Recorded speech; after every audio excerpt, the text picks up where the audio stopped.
It is hard to believe, guys, that Legacy of Destruction is just a little over 1 month away, so we need to start preparing ASAP.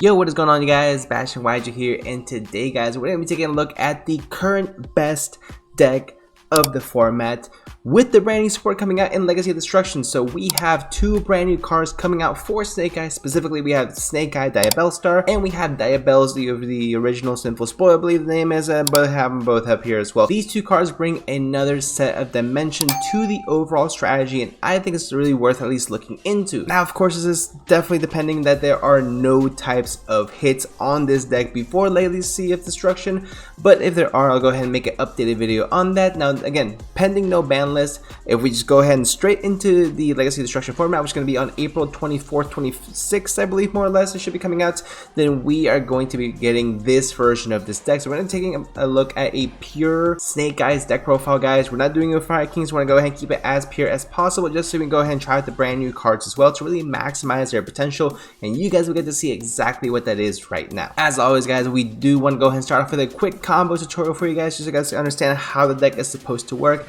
and then I want to go ahead and take a look at a quick deck profile. The deck itself is not going to change too much. If you guys want to go ahead and just jump to it and check it out, by all means go for it. It'll be a chapter somewhere here in the video, but as far as that goes, guys, I want to go ahead and show you guys what this deck can end on and how it will evolve moving forward as well. So here we are, guys, in the EDO Pro in our testing realm. Of course, now with this strategy, we're going to do a pretty typical Snake Eye test hand, which is going to be just 1 copy of the Ash and 1 copy of the Black Witch.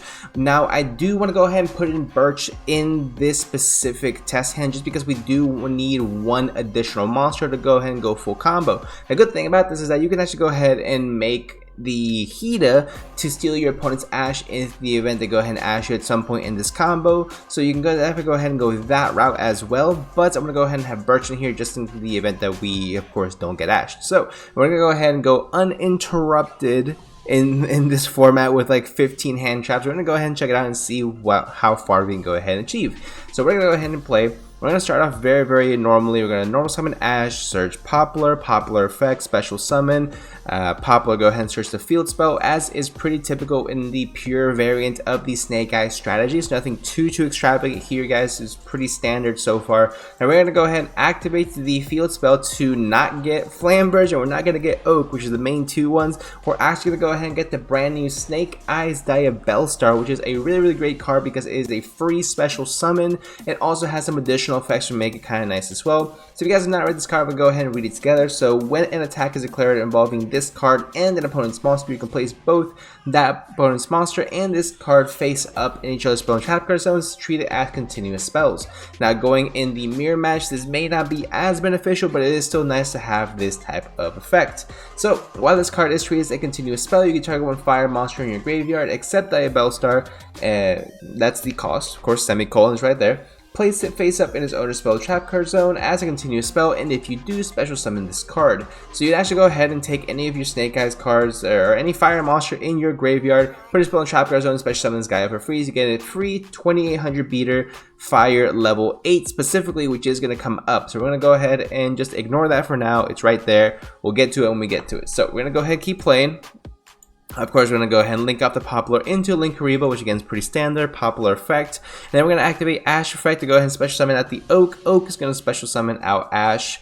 And now we're actually going to activate the Oak effect, sending itself and the Temple, which is a little unorthodox, I understand, but we're going to be getting somewhere, trust me, guys. So we're going to go ahead and summon out the Flamberge Dragon. Flamberge Dragon is going to be useful as well to go ahead and, of course, special summon, but we're not going to do that just yet. So what we need to go ahead and do is activate the Snake Eyes Diabellstar, get it on the board by putting Oak into the spell and trap card zone. Now we're going to be using Oak for a very important reason, so it needs to be, it doesn't have to be Oak, it can be something else, it could be Poplar as well, it doesn't really matter, but we need to have a card in the spell and trap card zone for us to activate the original Sinful Spoil. So we're going to go ahead and play, we're going to summon out the Diabellstar Dark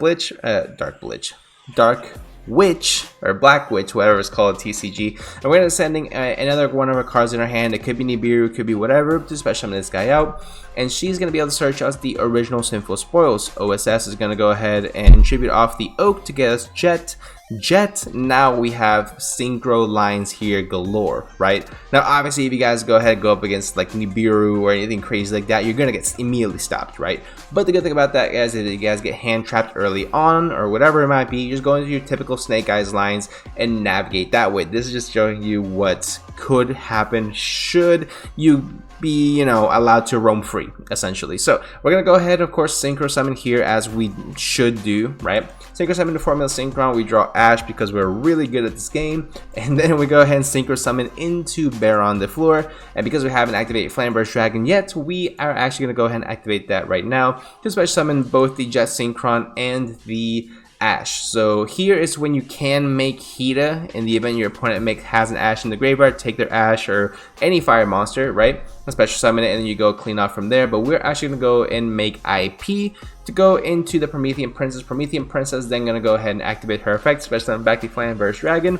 And then that is where, again, we're gonna use that additional special summon, that additional body that we need, because we need to keep Flameburst Dragon on board, and we need to keep Black Witch on board as well, for, again, in like 2 plays. So bear with me, right?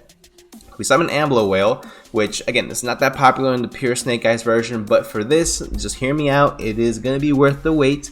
We're going to hit play. We're going to make number 38 Hope Harbinger to negate any spell your opponent might have to try to deal with this. Whatever nonsense they may have, if they want a Raigeki, Lightning Storm, Dark Hole, if they want a Triple Tactics talent, if they want to activate Wanted or activate Bonfire, you negate that, and then you are in the clear to go from there. So we're going to go ahead and activate the Jet Synchron effect by discarding whatever else we had in our hand. Doesn't really matter, it could be the second Nibiru, which I believe that's what the route that we took. And then we synchro summon into Borreload Savage Dragon. Now with this, we put IP in the spell and trap card zone, and we are ending with Omni Negate, Spell Trap Negate, or Spell Negate, and then we still have Princess live in the graveyard, and we also have Amblo Whale live as well. I think this is a crazy combo, guys. Personally speaking, I think that this has a lot of potential to do a lot of crazy things. We didn't use the Diabell's card in this specific combo, just to go ahead and show you guys what this deck is really capable of, with the new Snake Eyes Diabell Star being able to go ahead and just be, again, a free body on board. It does a decent amount as special summoning itself before you're able to, it has more control over where you're able to special summon itself, whereas if you have just a Flame Burst with the field spell, then you kind of have to wait for your opponent to summon something. This guy can just go ahead and special summon himself out for free, right? So this is the type of combo that you guys are going to be able to go ahead and do once Legacy of Destruction is able to come out. So I absolutely love this, the fact that you get, again, 2 Omni Negates, Spell Negates, and the free live Princess. I think it's absolutely crazy. Just don't get Dark Ruler and you guys should be just fine. So for the deck profile, guys, like I said, it's nothing too crazy. We're not trying to reinvent the wheel, whatever it might be.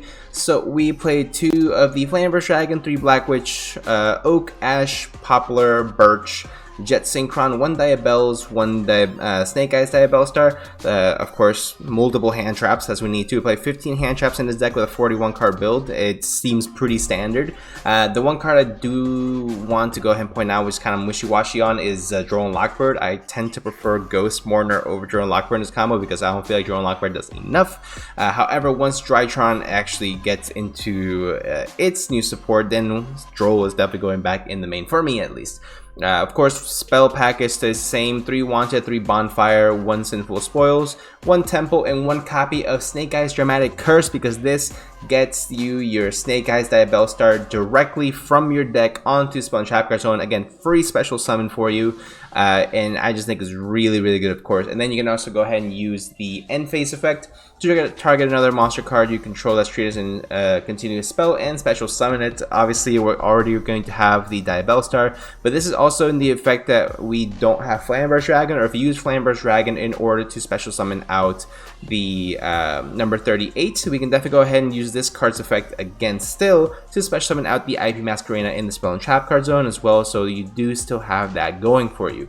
2 copies of Triple Tactics Talents, which if you guys want to play a clean 40, you can take these 2 out and play a copy of Call by the Grave. I do still believe Triple Tactics Talents is going to be one of the better options, but it's completely up to you guys what you guys want to do. and then 3 Imperm. For the extra deck, we play 1 Link Kuriboh, IP, SP, Hida, Dark, Nightmare Phoenix. What's this guy called? Promethean Promethean Princess, Zealantis, Amblo Whale, Raging Phoenix for the OTK, Underworld Goddess, because Underworld Goddess is nuts. You can also take this out and play the number 90. Galaxy Eyes Photon Lord, because again, you're not going to be fire locked when you're XZ summoning, so you can actually go ahead and summon either number 38 or number 90, whichever one you guys prefer. If you guys want a monster negate, or if you guys prefer to have a spell negate, so you guys pick and choose whichever one you prefer, or if you want to go ahead and play both just to be safe. I really do like having that option. Then you of course 1 Formula Synchron, Savage, and Baron to go ahead and round off the deck. But that's going to be it for the video, guys. Honestly, I think that the deck has a lot of potential to go ahead and keep growing on itself moving forward, with new cards coming out, new text, new support, also new archetypes getting additional support as well. This deck will have to evolve one way or another. This is just the very first step. But how do you guys think the deck is going to continue faring overall? Obviously, it's a very, very strong strategy. I'm not saying it's ever going to lose power anytime soon, unless, of course, we get a ban list, which, of course, I already have a ban list prediction on the channel. If you guys have not checked it out, make sure you guys do so. Honestly, let's go ahead and talk about it. What other plays do you guys know with this specific deck? Post Legacy of Destruction, how can we go ahead and improve on this deck? Let's go ahead and talk about it, start theorizing, so that way when the ban list eventually does come out, we'll be able to go ahead and pick out the best ones for it and take it from there. But without further ado, guys, hope you guys did enjoy. Make sure you guys leave a like, subscribe, make sure you guys check out the link in the description for the Whatnot $15 off, and I'll see you guys in the next one.